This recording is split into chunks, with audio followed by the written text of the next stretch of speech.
En 2022, Netflix publie The Gray Man.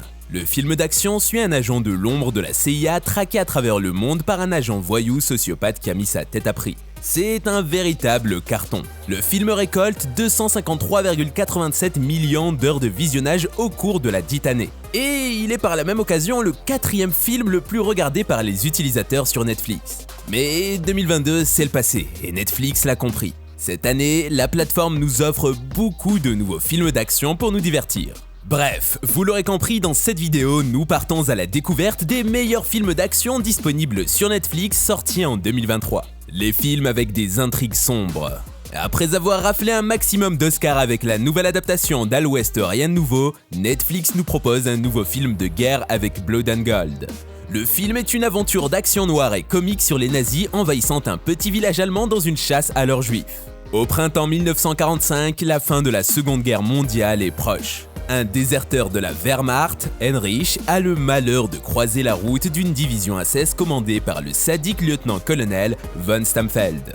Après avoir pendu le traître, l'escouade reprend sa route vers le village de Sonnenberg, en quête des lingots d'or cachés par un déporté allemand. Elsa, une jeune fermière vivante avec son frère vulnérable, intervient in extremis pour sauver Heinrich de la mort. Finalement, les circonstances les amènent à s'allier pour mener une lutte sanglante contre le bataillon SS. Inspiré sans vergogne des westerns Tarantino et Spaghetti, Blood and Gold est un film totalement amusant, sans vergogne, ultra violent et craquant. Les gentils sont vraiment bons, les méchants sont hyper méchants et l'action est vraiment bien exécutée. Mais ça reste moins sombre que L'Aube des Furies. L'histoire de 3 justicières en quête de vengeance qui s'unissent pour faire tomber un sinistre syndicat du crime qui contrôle les rues malfamées du Saigon des années 1990. Le film est aussi sanglant que n'importe quelle production cinématographique contemporaine dominée par les hommes. L'action commence dans les scènes d'ouverture et s'arrête rarement jusqu'au générique de fin. Les combats sont tous assez éprouvants et on sent constamment que nos héroïnes sont en réel danger. Le travail de caméra est très cinétique, donnant au spectateur le sentiment qu'il est parfois presque dans l'action. Le réalisateur a clairement étudié les grands films d'action de ces dernières années, avec des scènes de combat rapprochées rappelant The Raid 2 et Old Boy. Même chose pour Kill Boksoon. L'histoire d'une mère célibataire et tueuse à gages à ses heures perdues qui a du mal à trouver un équilibre entre sa vie personnelle et sa vie professionnelle. Le film a exactement le même concept que la saga John Wick, mais en version féminine. La chorégraphie et les effets de combat sont de premier ordre, il a un rythme rapide et un bon équilibre entre les différentes intrigues. Indépendamment du thème qui nous est familier et des similitudes, le film est génial. Les films à voir en famille. Sorti le 12 mai 2023, The Mother a déjà enregistré près de 229,3 millions d'heures de visionnage sur Netflix.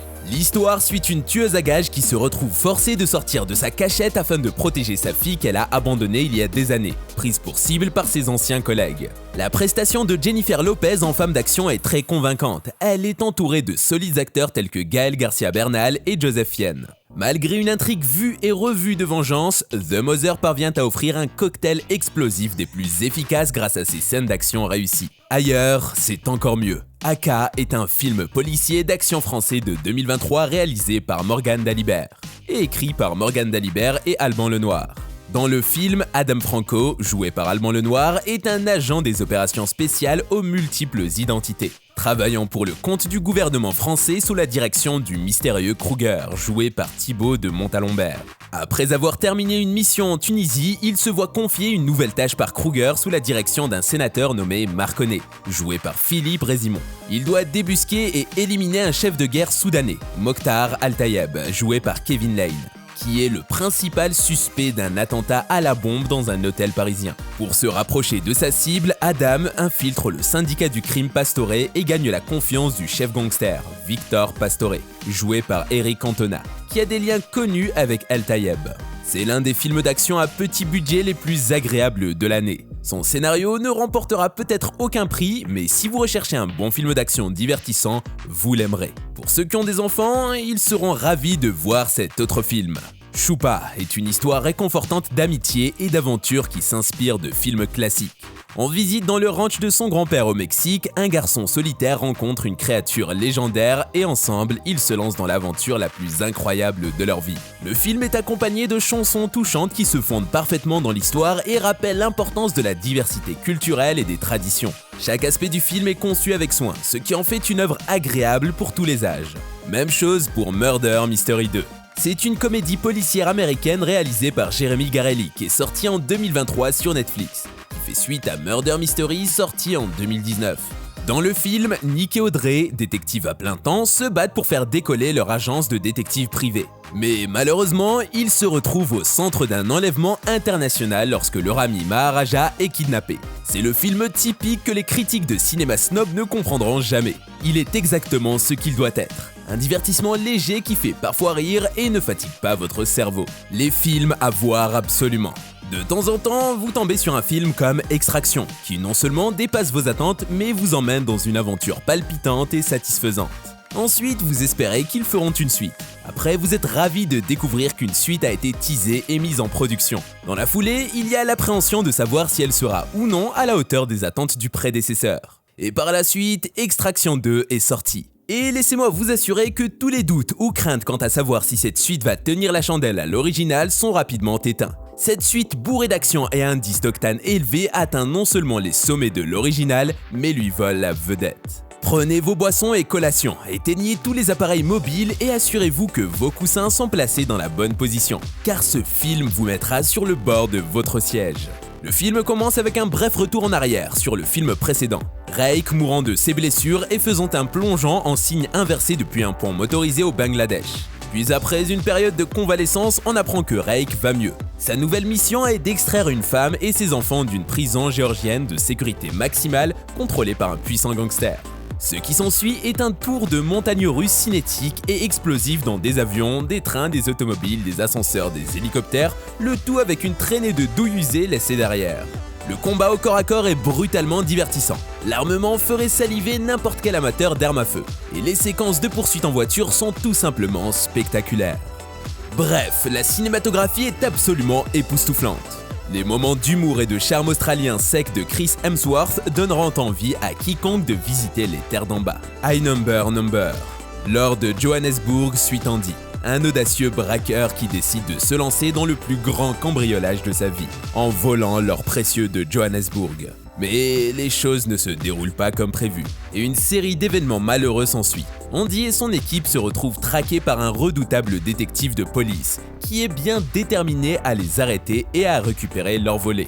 Et donc, pour échapper à la capture et protéger leur butin, Andy et son équipe doivent trouver des moyens ingénieux de se défendre et de semer la police. Ils se lancent dans une course effrénée à travers les rues dangereuses de Johannesburg où règne la violence et la corruption.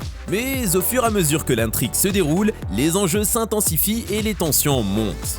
Andy doit faire face à des choix difficiles, remettant en question sa loyauté envers ses partenaires et sa propre quête de richesse. En résumé, High Number, Lord de Johannesburg est un thriller d'action palpitant qui vous transporte dans les rues dangereuses de Johannesburg où la quête de richesse et de survie se heurte à la force implacable de la loi. Par conséquent, préparez-vous à une aventure trépidante, remplie de suspense, de tension et de rebondissements inattendus.